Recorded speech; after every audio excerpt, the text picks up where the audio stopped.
নমস্কার, আজকের প্রোগ্রামে আপনাদেরকে মূলত আমি ৬টি সংকেত সম্পর্কে বলবো। এই সংকেতগুলোর মধ্যে যদি কোনো একটা সংকেত আপনারা পেয়ে যান, তাহলে বুঝবেন যে আপনার গৃহে, আপনার ঘরের মধ্যে কোনো অশুভ শক্তি রয়েছে, বাস্তুর মধ্যে কোনো নেগেটিভ এনার্জি রয়েছে, বা বলতে পারি ভূত, প্রেত, পিশাচ এইরূপ ইনভিজিবল কোনো কিছু পাওয়ার রয়েছে, বা আপনার বাড়ির বাস্তুর মধ্যে বাইরের কেউ ব্ল্যাক ম্যাজিক করে রেখেছে, অর্থাৎ কালা জাদু।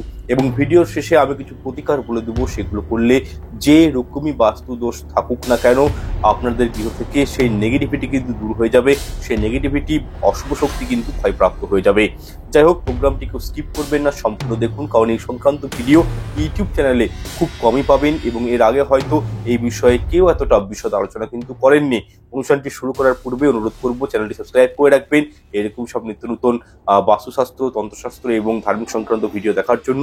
এবং অবশ্যই যদি প্রোগ্রামটি ভালো লেগে থাকে একটি লাইক করে দিবেন, এবং আত্মীয় পরিজন, বন্ধু বান্ধবীদের সাথে পারলে একটু শেয়ার করে দিবেন, যাতে করে তারাও এই বিষয়গুলো সম্পর্কে জানতে পারেন এবং তার প্রতিকারগুলো তারা যেন পেয়ে যান। যাই হোক, প্রোগ্রামটির পর শুরু করছি। আমি আপনাদেরকে সংকেতগুলো আমি একেবারেই সংক্ষেপে রাখবো, এলাবরেট করে বলে দিচ্ছি, ভালো করে আপনারা কিন্তু মন দিয়ে শুনবেন। দরকার পড়া তো খাতা কলম নিয়ে বসবেন, আমি যে প্রতিকারগুলো লাস্টে দিব সেই প্রতিকারগুলো কিন্তু নোট ডাউন করে রাখবেন, আপনাদেরই কিন্তু কাজে লাগবে। যাই হোক, আর দীর্ঘায়িত করছি না, আমি এরপর মূল যেটা প্রসঙ্গ সেখানে চলে আসছি। প্রথমত একটা বিষয় জেনে রাখুন, বাড়ির বাস্তুতে বা বাড়ির অন্দরে যদি কোনো নেগেটিভ এনার্জি থাকে, সেই গৃহে কিন্তু দেবদেবীরা আসেন না, সেই গৃহে মা লক্ষ্মীও আসেন না, সেই গৃহে দেখবেন ইনকামের থেকে খরচটা অনেকটা বেশি হয়, সেই গৃহে সদস্যদের মধ্যে রোগ জ্বালা লেগেই থাকে, সেই গৃহে উন্নতি থাকে না, এবং হঠাৎ করে সাডেনলি পরিবারের কেউ হয়তো ডেথ হয়ে গেল, বা পারিবারিক ক্ষেত্রে অশান্তি দেখবেন লেগেই থাকবে, এবং ধার দেনা, ঋণ, সামাজিক স্তরে মান সম্মান হানি, কর্মক্ষেত্রে প্রবলেম, ব্যবসাতে লস, হঠাৎ করে বাড়ির সদস্যদের কোনো একটা বিপদ হয়ে যাওয়া, হঠাৎ করে পড়ে গিয়ে হাত পা ভেঙে যাওয়া। যতক্ষণ না আপনি দেখবেন, যতক্ষণ বাইরে থাকবেন ততক্ষণ আপনাদের মন মেজাজ অত্যন্ত ভালো থাকবে, কিন্তু বাড়িতে আসা মাত্রই দেখবেন একটা কিরকম একটা বিষাদে জড়িয়ে পড়েছেন, দুশ্চিন্তা আপনাদের পিছু ছাড়বে না, রাতের পর রাত ঠিকঠাক ভাবে ঘুম আসবে না, অনিদ্রার রোগে ভুগবেন। এই সিমটমগুলো মানেই যদি পেয়ে যান, তার মানে হচ্ছে আপনার গৃহে পজিটিভ কোনো এনার্জি নেই, শুধু আছে নেগেটিভ এনার্জি। বা এমনটাও হতে পারে আপনি পুজো করছেন, পুজোতে মন বসছে না, পুজো করতে বসে নানান রকম বাজে চিন্তা ভাবনা আসছে, ভগবানের দিকে তাকালে আপনার ভিতরে রাগের সঞ্চার হচ্ছে, বা বাথরুমে বসে বারবার ভগবানের মন্ত্র মনে পড়ছে, ভগবানের নাম নিতে ইচ্ছা করছে, এমনটাও কিন্তু হতে পারে। বারবার দেখবেন কোন একটা ভয়ানক স্বপ্ন দেখছেন, রাত্রিবেলা চিৎকার করে উঠছেন স্বপ্ন দেখে, এবং পরবর্তী সময়ে ঠিকঠাক ভাবে ঘুমোতে আর পারছেন না, দিন দিন শরীর ক্লান্ত বোধ, আলস্য বোধ এমনটা অনুভব হচ্ছে। এই সমস্ত কিছুই কিন্তু অশুভ শক্তিকে একটা ইঙ্গিত করে। দেখুন, গরুর পুরাণে বলা হয়েছে, এই সংসারে, এই ধরাধামে বেঁচে থাকতে গেলে প্রত্যেকটি জীব জন্তুর খাদ্যের প্রয়োজন হয়। ঠিক এই প্রকারেই দেখবেন খারাপ শক্তি, অর্থাৎ ভূত, প্রেত, পিশাচ, এদেরও কিন্তু খাবারের প্রয়োজন পড়ে, এবং এরা সেই সব গৃহে আহারের জন্য যায় যেসব গৃহে খারাপ কাজ হয়। ভগবান শ্রীকৃষ্ণ এটিও বলেছেন, ভূত, প্রেত এরা এমন জিনিস খাদ্য হিসাবে গ্রহণ করে যে জিনিসে সকলে নিন্দা করে। যেমন ধরুন, মানুষের শরীর থেকে নির্গত মল, মূত্র, বমি, কফ ইত্যাদি এই সব জিনিসগুলো খারাপ শক্তিরা কিন্তু খাদ্য হিসাবে গ্রহণ করে। তাছাড়াও গৃহে যদি বাসি খাবার করে থাকে, তাহলে সেই সব খাবার দেখেও খারাপ শক্তিরা কিন্তু আরো বেশি আকর্ষিত হয়। তাই গৃহে কখনোই বেশি সময় ধরে বাসি খাবার কিন্তু রাখবেন না। এছাড়াও গৃহের ভিতরে কখনোই মল মূত্র ত্যাগ করবেন না। অর্থাৎ দেখবেন অনেকের বাড়িতে বাচ্চা ছেলেমেয়েরা থাকে, এবং সেই বাচ্চাদেরকে ঘরের যেখানে সেখানে ঘরের ভিতরে তার প্যারেন্টসরা কিন্তু মলমূত্র ত্যাগ করিয়ে থাকেন। তবে এটি কিন্তু মোটেও ঠিক না, বিশেষ করে এই বিষয়টা কিন্তু গ্রাম বাংলায় আজও দেখা যায়।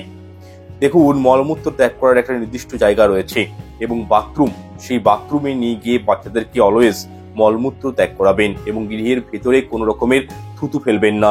এই সব দেখেও কিন্তু খারাপ শক্তিরা, নেগেটিভ এনার্জিরা কিন্তু আকর্ষিত হয়, কারণ মলমূত্র, থুতু এই সবই হলো এদের প্রধান খাদ্য। এছাড়াও যারা নিজের ঘর দুয়ার ভালো করে পরিষ্কার করে না, বিছানাপত্র পরিষ্কার রাখে না, যেখানে সেখানে যত্রতত্র জিনিসপত্র ফেলে রাখে, নোংরা আবর্জনা ঘরের মধ্যে রাখে, অর্থাৎ ঘর অপরিষ্কার রাখে, ঘরের মধ্যে জিনিসপত্র এদিকে ওদিকে ছড়িয়ে ছিটিয়ে রাখে, সেই সব গৃহে নেগেটিভ এনার্জি কিন্তু অত্যন্ত পরিমাণে বৃদ্ধি পায়। অর্থাৎ অশুভ শক্তিরা সেই সব গৃহে এসে আধিপত্য বিস্তার করে। সুতরাং অলওয়েজ নিজের ঘর নিট অ্যান্ড ক্লিন রাখবেন, পরিষ্কার পরিচ্ছন্ন রাখবেন। পরিষ্কার পরিচ্ছন্ন ঘরে কিন্তু ভগবানের বাস হয়। দেখুন, ভগবান শ্রীকৃষ্ণ এটিও বলেছেন, যেসব গৃহে পুজো পাঠ, দান, ধ্যান, ঠাকুরের নাম ডাক হয় না, যেসব গৃহে খারাপ শক্তি বেশি পরিমাণে কিন্তু থাকে, যে গৃহে তুলসী দেবীর নিত্য সেবা হয় না, সন্ধ্যা আরতি পড়ে না, যারা সন্ধ্যার সময় ঘুমায়, সন্ধ্যার সময় খাদ্য আহার গ্রহণ করে, বা যে গৃহে শঙ্খবাদন হয় না, সন্ধ্যার সময় ঘরের লাইট বন্ধ থাকে, সেই সব গৃহেও কিন্তু প্রচন্ড পরিমাণে অশুভ শক্তিরা এসে ভিড় করে। এছাড়াও যেসব গৃহে মহিলারা বেশি বেলা পর্যন্ত ঘুমায় এবং বড়দের অপমান করে, গুরুজনদের সম্মান দেয় না, সেই সব গৃহেও কিন্তু খারাপ শক্তি বাস করে। যেসব গৃহে ব্যক্তিরা স্নান না করে পুজো পাঠ করেন, সেই সব গৃহে কখনোই কিন্তু দেবদেবীরা থাকেন না, গৃহ ত্যাগ করে এবং সেই সব গৃহে খারাপ শক্তির আগমন হয়। এছাড়াও হঠাৎ করে কোনো শরীর খারাপে পড়ে গেলেন, আপনি ডাক্তার দেখাচ্ছেন, ডাক্তার কোনো রোগ খুঁজে পাচ্ছেন না, আপনাদের মেডিকেল চেক আপ হচ্ছে, রিপোর্ট তৈরি হচ্ছে, কিন্তু কোনো রোগের সন্ধান নেই, কিন্তু আপনার শরীর দিন দিন ক্ষীণ হয়ে যাচ্ছে, খাওয়া কমে যাচ্ছে, কারোর সঙ্গে মিলামিশা করতে ইচ্ছে যাচ্ছে না, একা থাকতে ইচ্ছা করছে, এইরূপ ইঙ্গিত পেলে বুঝবেন যে আপনাদের উপর, আপনার বাস্তুর উপর কেউ নিশ্চয়ই ব্ল্যাক ম্যাজিক করে রেখেছে, বা কোনো তন্ত্রক্রিয়া, কালা জাদু, টুকটাক এগুলো কিন্তু আপনাদের উপর হয়ে আছে। এই প্রত্যেকটা সিম্বল যদি আপনারা পেয়ে যান, তাহলে বুঝবেন যে আপনাদের জীবনে কোনো না কোনো কিন্তু একটা নেগেটিভিটি কিন্তু রয়েছে। দেখুন, ভগবান শ্রীকৃষ্ণের মতে ভূত, প্রেত, পিশাচ, খারাপ শক্তি এরা কিন্তু বায়ু রূপে থাকে, যার কারণে মনুষ্যরা খালি চোখে দেখতে পায় না। বায়ু রূপে ব্যক্তির মধ্যে প্রবেশ করে, বিভিন্ন প্রকারের খারাপ স্বপ্ন প্রদান করে। শ্রীকৃষ্ণ মতে কোনো ব্যক্তির মৃত্যুর পর সেই ব্যক্তি বায়ু রূপে ফিরে এসে তার স্ত্রী বা পুত্রের মধ্যে প্রবেশ করতে পারে। তবে সেই ব্যক্তির যদি অকাল মৃত্যু হয়, সেই ব্যক্তির যদি কোনো মনস্কামনা পূর্ণ না হয়, সেক্ষেত্রেও এরূপ ঘটনা কিন্তু ঘটতে পারে।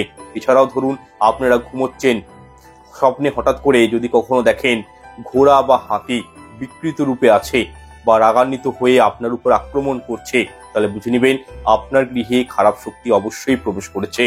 কোনো ব্যক্তি যদি ঘুম থেকে উঠে ঘুম থেকে উঠে তিনি যদি উল্টোভাবে শুয়ে আছেন দেখেন, অর্থাৎ যখন রাত্রে মানুষটি ঘুমাচ্ছিল, সোজা হয়ে ঘুমাচ্ছিলেন, কিন্তু সকালে উঠে দেখলেন কি, যে আপনার মাথা পায়ের দিকে চলে গেছে এবং পা মাথার দিকে চলে এসছে, তাহলেও কিন্তু বুঝতে হবে যে আপনার বাড়ির মধ্যে কোনো নেগেটিভ শক্তি রয়েছে, নেগেটিভ কোনো একটা এনার্জি রয়েছে।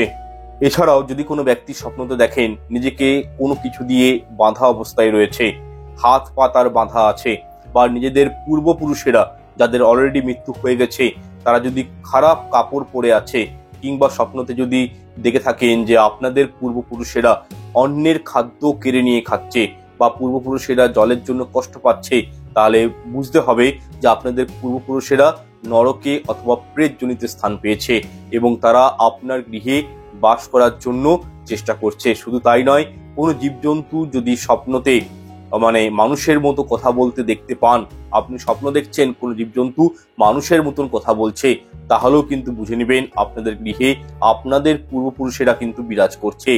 আচ্ছা, যদি গৃহে সবসময় ঝুট ঝামেলা অশান্তি লেগেই থাকে, হঠাৎ করে অর্থের কমতি দেখা দিতে শুরু করে, হঠাৎ করে দরিদ্রতা যোগ সৃষ্টি হয়ে যায়, হঠাৎ যদি গৃহে কোনো ব্যক্তি অসুস্থ হয়ে পড়ে যান, তাহলে বুঝবেন আপনাদের গৃহে কোনো খারাপ শক্তি বাসা বেঁধেছে।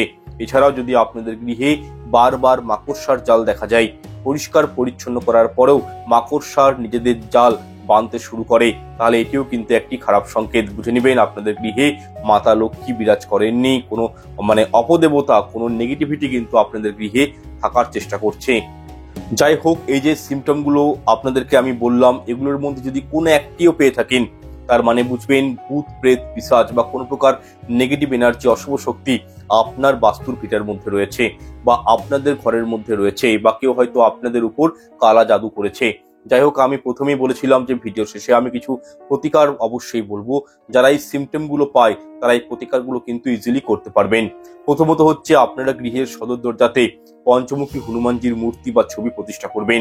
দ্বিতীয়ত, প্রত্যেক মঙ্গলবার, শনিবার হনুমান চালিসা পাঠ করুন। ঘরে তেজপাতা, কাঁচা লঙ্কা, লবঙ্গ এবং এলাচ এগুলো কিন্তু পুরাবেন ধনুচির মধ্য দিয়ে। তৃতীয়ত, গৃহে পঞ্চমুখী হনুমানজি প্রতিষ্ঠা করে রাখবেন এবং হনুমানজির ফেস থাকবে, হনুমানজির মুখমণ্ডলটা থাকবে দক্ষিণ দিকে। এছাড়াও রাত্রিবেলা যখন ঘুমাবেন, প্রত্যেকটি সদস্যকে এটি করতে হবে। কি করবেন? নিজের বালিশের তলায় ফিটকিরি, এক টুকরো ফিটকিরি, লোহা এবং একটি ময়ূর পালক রেখে ঘুমাতে হবে। এছাড়াও সকালে ঘুম থেকে উঠে আপনাদের প্রথম কাজ হবে এটাই ঘরের সদর দরজাতে, ঘরের চৌকাঠে, প্রত্যেকটা ঘরের কোণাতেই বাস্তুর মধ্যে উঠোন চত্বরে অল্প করে গঙ্গা জল ছিটিয়ে দেওয়া এবং শান্তি সস্তায়নী হোম যজ্ঞ একবার হলেও গৃহে করা উচিত। যাদের বাড়িতে এইরূপ কোনো সিমটম দেখা যাচ্ছে বাস্তুদোষের, দেখুন যাদেরকে মানে যাদের গৃহে বাস্তুদোষ রয়েছে, কোনো অশুভ শক্তি রয়েছে, তাদের অবশ্যই কিন্তু উচিত নিজের বাস্তুর মধ্যে নীল অপরাজিতা গাছকে লাগিয়ে রাখা এবং বাড়ির ছাদের দক্ষিণ দিকে এবং উত্তর পূর্ব দিকে একটি হনুমানজির পতাকা অবশ্যই টাঙিয়ে রাখবেন। এই যে কয়েকটা রেমেডি বা উপায় আপনাদেরকে বললাম, এগুলো করলে আমি কথা দিচ্ছি 70 to 80% বাস্তুদোষ আস্তে আস্তে কিন্তু আপনাদের গৃহ থেকে ক্লিয়ার হয়ে যাবে, রিমুভ হয়ে যাবে, ধ্বংস হয়ে যাবে। সুতরাং এই প্রতিকারগুলো লিখে রাখবেন, আপনাদের কাজে লাগবে এবং যে প্রতিকারগুলো বললাম সবগুলোই কিন্তু করতে হবে। আপনাদের ঘরে যেরকমই কেউ টুকটাক করেছে, কেউ ব্ল্যাক ম্যাজিক করেছে, কেউ আপনাদের ইনকামটাকে কমিয়ে দিয়েছে, কেউ হয়তো আপনাদের উপর একটা অশুভ ইভিল আই ছেড়ে দিয়েছে, তো সেক্ষেত্রে এই যাবতীয় যে প্রবলেমস গুলো হয় আর কি বাস্তুর মধ্যে, এই সমস্ত প্রবলেম থেকে আপনারা কিন্তু রিলিফ পেয়ে যাবেন এই কয়েকটি উপায়ের মাধ্যমে।